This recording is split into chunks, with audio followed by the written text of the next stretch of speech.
un pont, ça ne se mange pas. Parce que quand on veut développer un pays, il est bien de faire des infrastructures, mais il faut se rappeler qu'on a aussi des habitants dans ce pays.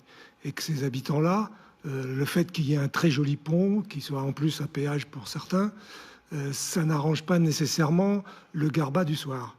Donc c'est là qu'est le vrai sujet. C'est est-ce qu'on a le développement du pays pour avoir quelques réalisations, entre guillemets, qui pourraient être considérées comme pharaoniques, et à côté de ça, des populations qui restent dans un état déplorable, comme celles qu'on a des guerpilles de Boribana, du GESCO, sans parler de toutes celles qui vivent dans les villages, les campements, avec des problèmes d'eau, d'électricité, d'accès à la circulation et au déplacement. Donc le vrai problème est là. Pour les Ivoiriens, ils vont pouvoir s'exprimer. Une élection, ça permet au peuple de s'exprimer. Parce que comme dit le président Gbagbo, le fauteuil présidentiel appartient au peuple. Oui. Le président est locataire. Et pendant qu'il est locataire, il faut qu'il agisse pour que le peuple décide de le garder ou de le congédier. Si on voit la Côte d'Ivoire aujourd'hui, on est très inquiet pour la future. Le plus gros Vous êtes très inquiet pour le futur de la Côte d'Ivoire. Le plus gros problème de la Côte d'Ivoire aujourd'hui, c'est son endettement par rapport à l'international. Et ça, c'est une chose qui va être très difficile à gérer pour les générations futures. Quand Gbagbo a été arrêté en 2011, on avait obtenu le PPTE, le système du mécanique des Nations Unies, du Fonds monétaire et de la Banque mondiale, qui est sur les pays pauvres très endettés. Ce qui permettait de faire chuter les endettements de la Côte d'Ivoire de façon drastique. D'ailleurs, la seule personne qui en a bénéficié, c'est Ouattara, après la chute de Gbagbo, puisque ça a été appliqué à partir de juin 2011. Mais c'est sous le président Gbagbo que tout a été monté. Et dans ce cadre-là, la dette extérieure de la Côte d'Ivoire a été redescendue à 4 000 milliards. Elle est aujourd'hui au-delà de 30 000 milliards. C'est hallucinant.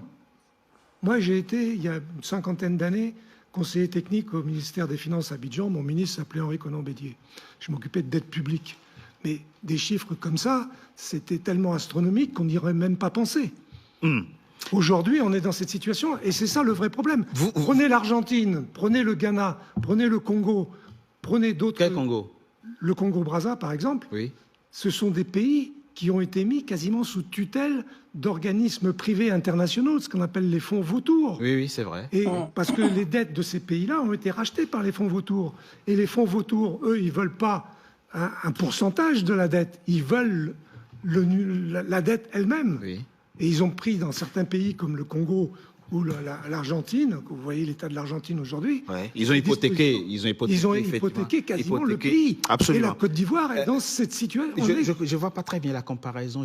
La comparaison, c'est qu'avec 33 000 milliards d'endettement, vous avez aujourd'hui le gouvernement ivoirien qui fait ce qu'on appelle de la cavalerie financière, c'est-à-dire qu'on prend des emprunts pour rembourser les autres emprunts. C'est-à-dire que les intérêts de la dette sont tellement élevés qu'il faut prendre des emprunts pour payer ces intérêts. Et là, le pays, on peut dire tout ce qu'on veut. On pourra avoir un très joli pont à Auban. Fakouri est un excellent architecte. Je rappelle aussi au passage que l'autoroute du Nord jusqu'à Yamoussoukro... En pleine rénovation, oui. Jusqu'à Yamoussoukro, il était construit en 2010. Oui, mais donc, c'est en rénovation actuellement. Et puis il y a la corniche San Pedro qui a dû être refaite Abidjan. parce qu'à l'époque ils ont reconstruit et ça a duré je ne sais pas combien de temps, etc. On ne va pas énumérer tout ça, mais le fait principal c'est la dette, et la situation des Ivoiriens au jour le jour dans tous les coins de Côte d'Ivoire. Il est très dur. Hein. Voilà. Quand on parle toujours, on dit non, lui, c'est un opposant. Il ne faut pas prendre ses propos au sérieux. Ah, c'est un blanc qui parle. Il a servi sous Boigny. Là. Il a servi sous Boigny. Son ministre étudiant, c'était au fonctionnaire Bédier. Draman prend crédit pour payer crédit. Est-ce que vous comprenez ce qui se passe? Est-ce que vous comprenez le danger qui guette ce pays, la Côte d'Ivoire? Est-ce que le gars, il a pris crédit, non? Normalement, il doit travailler pour payer crédit, là. Ça va, là? Voilà. Maintenant, quand il travaille, là, le bénéfice qu'il gagne, là, il ne peut pas rembourser crédit avec ça. Mais quand on dit crédit, les gens ne savent pas. Quand tu prends crédit là, tu signes, je vais payer, excusez-moi, je vais payer chaque fin du mois, chaque année, environ 400 millions. Peut-être la Côte d'Ivoire, c'est 400 milliards de francs CFA. Chaque année, je vais payer 400 milliards. Vous comprenez? Tu prends peut-être 1000, tu peux payer 1000 milliards, ouais, 2000 milliards, ouais. Voilà, on a 33 000 milliards, c'est pas ça. Donc, tu dis chaque année, je vais payer 200 milliards ou 400 milliards chaque année pour atteindre les 3 000 milliards. On est d'accord? Mais, quand l'année arrive là, Ouattara ne peut pas payer il n'a pas les 400 milliards pour donner. Donc, il est obligé d'aller prendre crédit encore pour payer les 400 milliards là par an. Donc, chaque année, il prend crédit encore pour pouvoir payer le crédit qu'il doit payer. Donc, ça veut dire qu'on est toujours endetté. Alors que quand ça arrive à un niveau, parce que quand tu prends crédit pour payer le crédit là, mais les 400 milliards que tu dois payer par an là, ça augmente. Ça augmente puisque tu vas prendre crédit avec quelqu'un d'autre. Je rappelle que la Banque mondiale là, la Banque mondiale, ce n'est pas l'argent qui est stocké qu'on va prendre pour donner aux gens. Hein. C'est pas comme ça, hein. Je vais vous expliquer. La banque, quand tu vas au FMI, tu vas déposer ton dossier, tu dis, il y a besoin de crédit. Et il te dit, tu as fait quoi avec crédit là? Tu dis, il a fait ça, il a fait ça, il a fait ça. Maintenant, et ils voient maintenant le bailleur. Le bailleur là, c'est les George Soros, c'est les Rothschild, c'est les Rockefeller, c'est les Bill Gates, c'est les grands groupes, c'est les Amazon, c'est ceux-là, ceux que vous voyez là, les juifs, c'est eux qui sont les grands bailleurs. Vous comprenez? Il y a des Chinois dedans, il y a tout le monde dedans. C'est eux qui sont les bailleurs. Chaque bailleur vient avec ses conditions. Le FMI harmonise pour dire, bon, on a eu bailleur pour toi, il va déposer à la Banque mondiale. Maintenant, toi, tu vas à la Banque mondiale maintenant.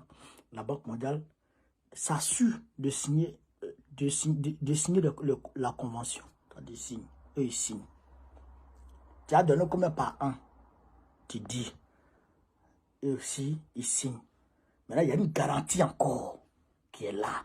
Garantie là, lui aussi là, il met son quota dessus. Sur l'argent qu'il doit rembourser là, lui aussi. Pardon, assurance. Assurance. C'est que quand tu payes une voiture là, tu as assurance par mois, non? Voilà. Assurance, là, tu dois payer ça aussi. Tout ça là, c'est dans frais là. Dans prêt là. Vous comprenez ça? Voilà. Donc, tu payes chaque année. Maintenant, quand tu t'en prends crédit encore, peut-être qu'il y a d'autres personnes encore qui sont venues déposer, il y a un autre bailleur encore qui va venir te prêter crédit.